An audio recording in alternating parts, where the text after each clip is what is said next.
fire chief, Jimmy McDonald was there with me. We had over 6,000 runners, 900 of them from Los Angeles Police Department. The half marathon, first, second, and third were LAPD officers.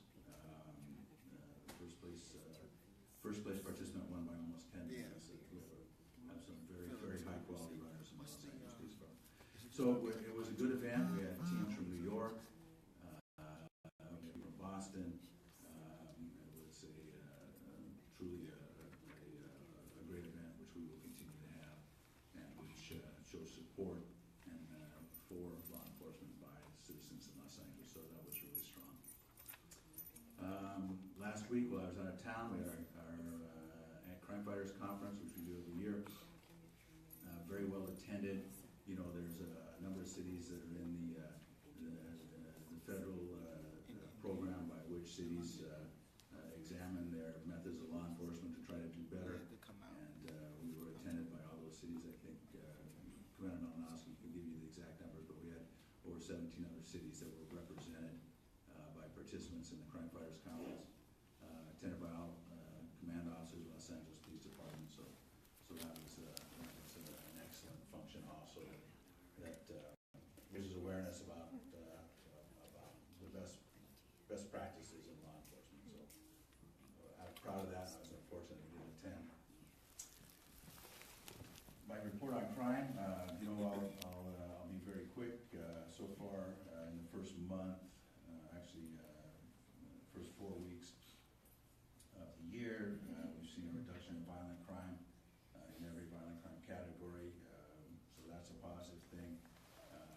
We're having an increase as compared to last year in motor vehicle related crimes.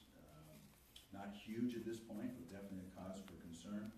You know, I can't emphasize enough to the public the need to lock your vehicles and to refrain from leaving valuables in plain view. You know, that is not the only solution to vehicle theft and burglary from vehicle, but it's certainly the best solution. So those are very important. Chief Malinowski and Chief Moore are working to better utilize crime analysis algorithms and predictive policing in the valley, where the majority of these property crimes occur. So we'll be looking for progress on that front. But still, in total, property crime is down about 2% from last year. So a decent start to the year. Obviously, it's very early. None of this is demonstrative of where the year's going to go, but it's certainly much better than an increase. Of particular note, though, we have seen a strong decrease this year in gang-related crime. As you all know, that is a huge focus for the Los Angeles Police Department. Gang-related homicides constitute about 60% of our homicides, and general violent crime is in around 20 to 25% gang-related. So we have seen a decrease in gang crime, and for the first month, which is of course not demonstrative of the year, but we've got about a 19% decrease over last year. So that's a positive thing, and I think it shows that the city's multi-pronged approach to gang violence reduction is the right approach. It is a huge topic of conversation nationally, and whenever I'm at major city chiefs, the one thing they want to hear for sure from LA is, what are your gang strategies? Because given the create the we are the home of so many street gangs, transnational gangs actually. How we approach that through our experience, because we've had so much of it, is of great interest to everybody. I won't comment on traffic statistics at this point. It's a little too short in a year to see any specific trends. We have 9,944 police officers assigned by Los Angeles Police Department. Civilian personnel, 2,785. We still have almost 500 vacancies in the civilian ranks. Had multiple conversations with council members over the last month or so about that. Reserve officers, we have just just over 400, and we're very proud of the fact that we have 8,411 young men and women in our cadet program. And that concludes my report. Thank you, Chief. Are there any speaker cards? Yes, sir, we have one. We have Mr. Tud Hayes Mr. Hayes and Mr. Williams. and Mr. Williams. Okay. We must all know that the United Farm Workers, headed by Cesar Chavez, was very much opposed to illegal immigrants because they represented conflict and represented the fact that they would take jobs from the farm workers. In my community, every lamppost around Crenshaw High School had a notice of summer jobs for youth. But there was one caveat. Bilingual is mandatory. In the United States of America, a black kid could not get a job unless they spoke a foreign language. Now, Donald Trump has told everyone, if you want to be a sanctuary city, go right ahead, but I'm taking all the money back from you, Chief. We need a report on how much damage Donald Trump will do to this police department if he takes the grants, the awards, and the giveaways back from the police department. That's what we need to know about. Not wait to get blindsided, the newspaper headlines say it. Tell us now what's at risk. What kind of damage will occur? Because we want to support and have a sanctuary city. Now, black people are being harmed by illegal immigration. Any kind of people come in who take the lower ranks of employment always hurt the people who are already on the lower ranks of employment. And that's black people right now. But more importantly, the city is at risk also, because I don't think Donald's going to do anything other than what he said he's going to do. So, give a report. How much money do we get from the Fed? How much of that can the president tamper with and take back? That's what we need to know. Thank you. Michael Williams.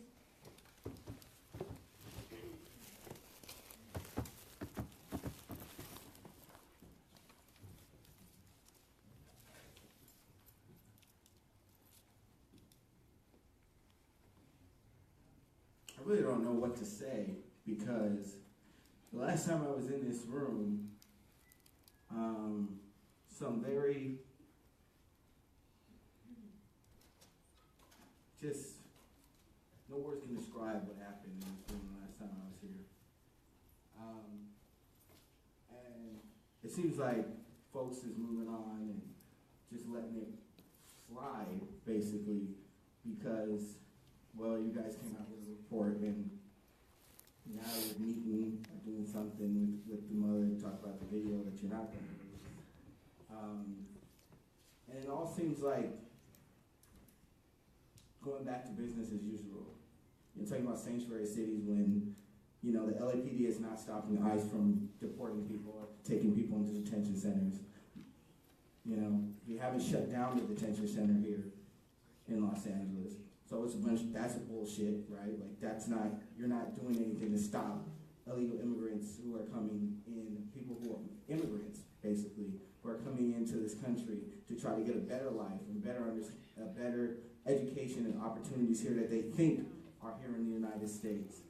You're not doing anything to protect them except for saying, well, we're not going to actively prosecute them. We'll just let the federal government do it because we don't want to look like the bad guys here. And you're trying to do this because we are actively at you. We are actively at your police department because you guys keep killing black people. And so you have to make some kind of stand, and you're overrunning the black community in Los Angeles, and you're trying to pull a narrative where you're the saviors. Really? Where you're the saviors of immigrants. We're the good city. While you're doubling down and keep leading the country in the murders of people.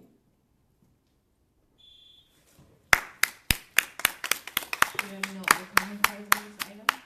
We're now on item number 4, public comment period. We have 3 cards. We have Prentice Jenkins, Ted Hayes, and Michael Williams.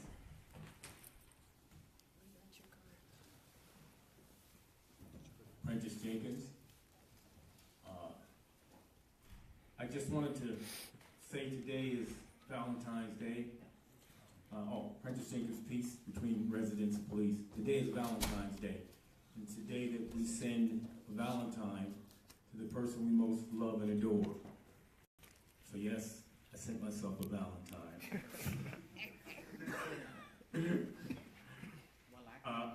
I set up yesterday writing my own original quotes. I have about 100 of them. And I was writing original quotes. One of my original quotes is, "The past is history that only the present can examine and the future can understand." That's an original quote. I thought Yogi Berra said that. It sounds like Yogi Berra. And actually my inspiration is Yogi Berra. Chief, I'm sad that you actually went to that thing. If Donald Trump was there, why'd you even go? You knew what you were going to hear. Because they're friends. My God. Anytime he's opened his mouth, he's going to lie about stuff. You know what? He says, I support the police. Guess what? I support fish head soup. I would never eat it, though. I've seen it. I've seen people cooking fish head soup, and an actual fish's head is in the soup. I would never eat it, but I'll say I'll support it. So that was really a waste of time, Chief. I'm sure you know it was a waste of time, but you do need to get out and clear your head. Lots of stuff going on in the city. Commissioner Johnson, it's glad to see you. Glad to see you. Yeah. Commissioner Soboroff, good men there, honorable men. We're going to get things done here. But first thing we have to do is he ignored the women. Stop talking about fish head soup. Ted Hayes, What is he here for?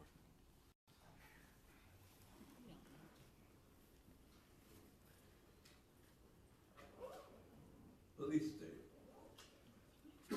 This commission may have become evidence of a police state. We never get a chance to use the overflow room because an officer in the lobby said it's not being used today. So I asked, well, who told you that? Oh, I can't tell you, it's simply not being used today. You can't go into the overflow room. You have to stay out here in the lobby. Now, we can't use the overflow room. Several things occur. First of all, we don't have our constitutional right to peacefully assemble. We don't have our right to free speech. And various other things occur. But what happens is the police department takes over the police commission meeting. And there's no one we can go to. Should we go to T-Bank? Should we go to whom? Who can we go to when they don't allow us to use the overflow room, for example? When they declare an unlawful assembly, which requires some violence, and we've not been violent in that lobby. No one says we have, but they declare an unlawful assembly and tells us we must leave. And we have to even get out of the building. That is, we must cross the street. So this is what happens in a police state, where the police determine how the citizens can exercise their right before government. We come here for redress of grievances, and we get kicked out and put behind bars. So I don't know whether you feel it's important to do anything about this, or whether or not you've given the orders that this kind of activity occur on the part of the police officers. We don't know. We have high suspicion, but that's what the situation is right now. This meeting is being run, controlled, and operated and delegated by the police department, not by the police commissioners. Thank you. Michael Williams, followed by Pastor Q.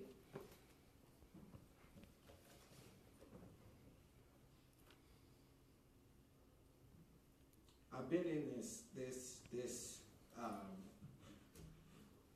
this chamber of evil for a while now, and I've seen several decisions that you've brought, and I've seen several families that you've crushed in this room because somehow you made it okay that their loved ones were assassinated and murdered by the folks who are actually supposed to be helping us, right? The people who are supposed to be protecting us and serving us and doing all those other things.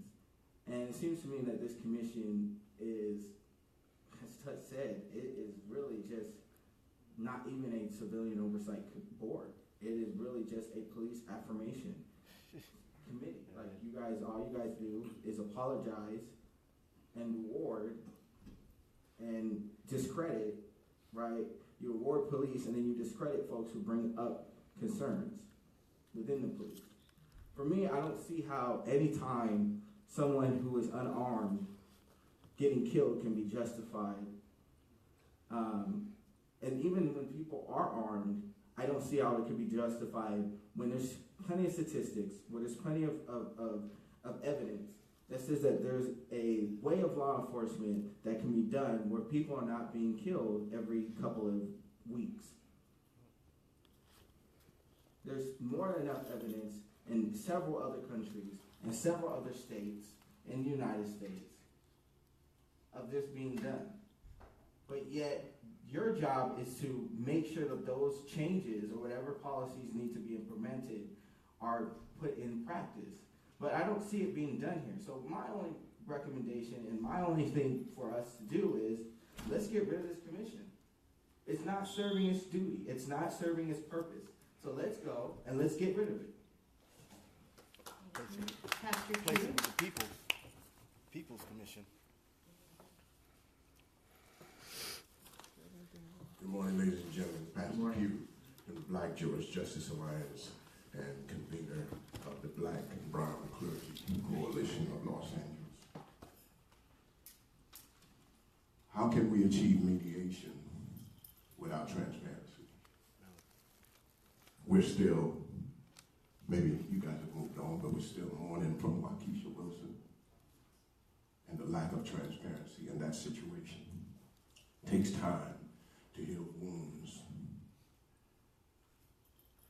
Mediation, what specific communities were targeted in this mediation process? What are the ethnics makeup and the socioeconomic makeup of that study? As it relates to the chief's comments about the president, any president who supports law enforcement without supporting historically neglected and oppressed communities as well sends the message that he doesn't care about us. So we're on our own, and we know that. And if local police departments feel the same way, then we get the message. Your enthusiasm for the president's support sends a message. America is about to experience the greatest resistance that it's ever seen. That's right. Los Angeles is Get ground up, zero, stand and up. I know you guys know that. By the way, gang-related crime, you can reclassify that as poverty-related crime. Thank you. About to hit the streets. Do you have any more public comment first? I want to take a second thought on that martial law. Please state your name when you speak.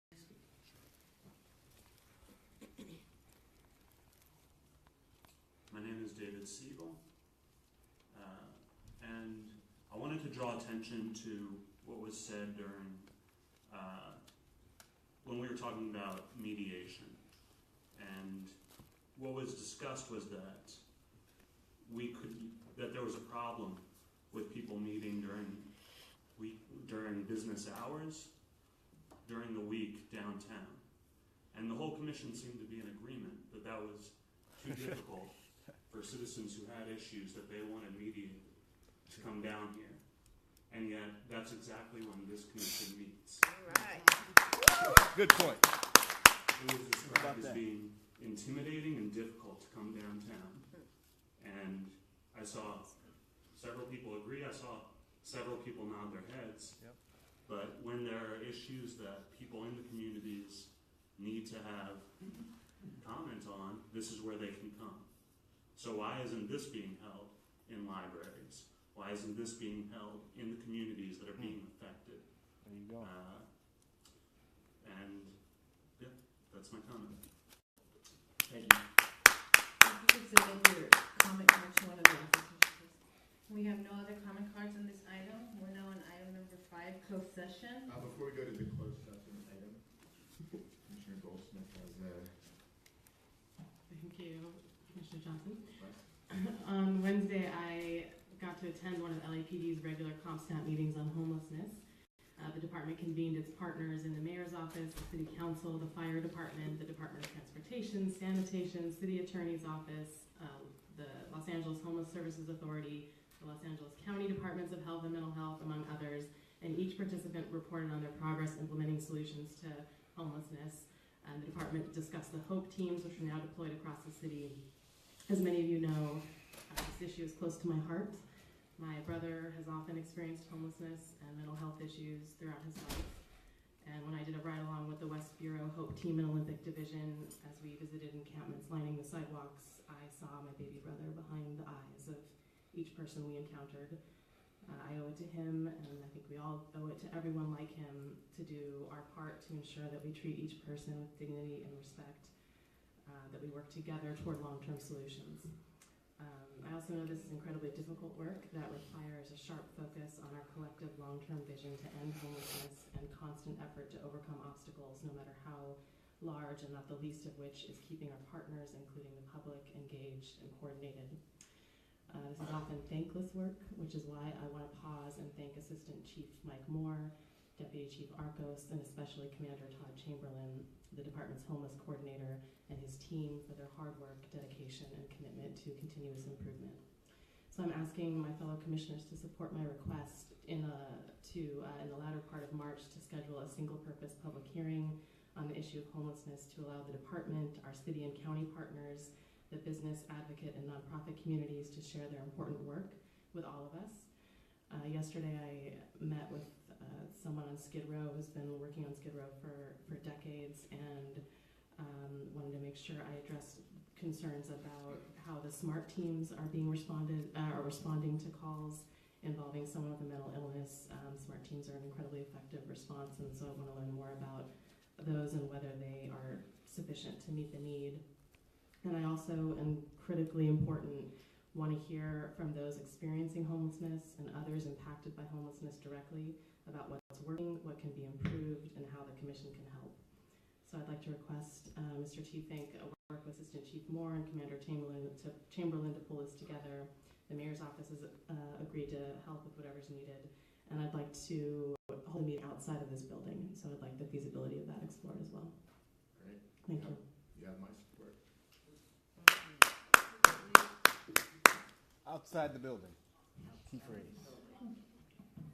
We're now in closed session, and we do have one comment card. We have Prentice Jenkins. Pass. And we have no other comment cards. The Board of Police Commissioners will now recess into closed session to discuss item number 5A1 in accordance with Government Code 54957.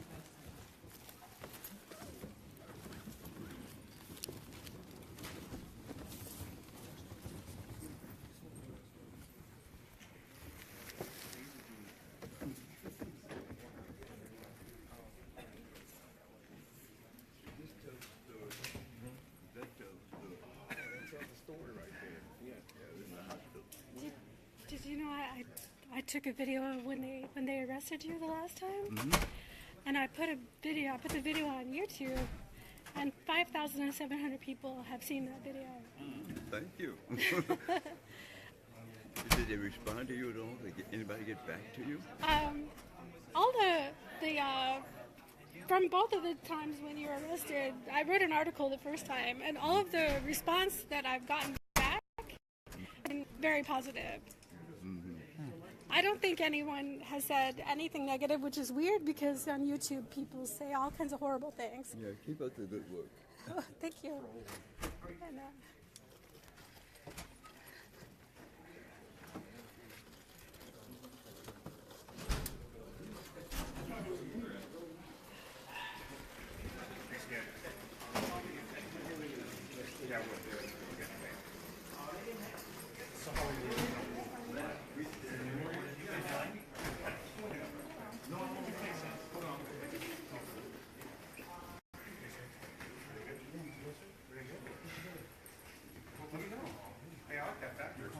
Friday. Okay. Good call. I like that. That sounds good. You want to go out?